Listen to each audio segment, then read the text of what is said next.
เช็คเช็คเช็คทดสอบระบบเสียงหมอลำขวัญใจแฟนๆเช็ค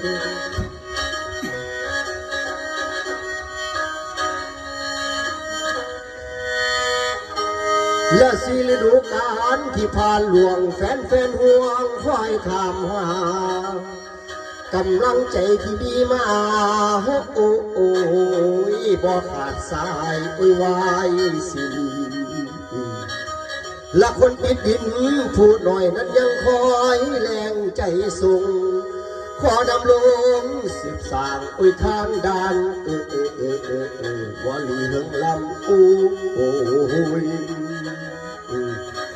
และปีที่หาขอตอกย้ำนำเรื่องใหม่มาเสนอขอบำเลอ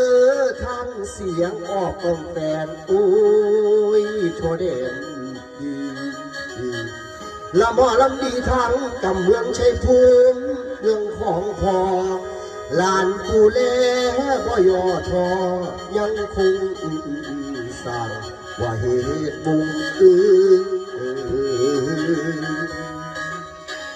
ละสาธุเด้อลานขอดังโป่งโป่งให้ดังโด่งดอกข้างเสียงมีคนคอยติดตามอยู่สืบไปโอ้ยให้หลายหนุนผู้ผมเอ้ยคอยคนแซ่ส่องสันเสื่อนผลงานดินเป็นประจักษ์รออยู่ยังดังไปหน้าให้ว่าดีอุ้ยเด้นอ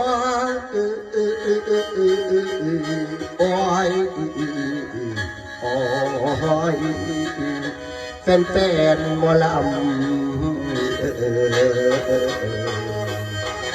หมอลำคนใจเป็นแฟนมาเด้อจ้างพี่น้อง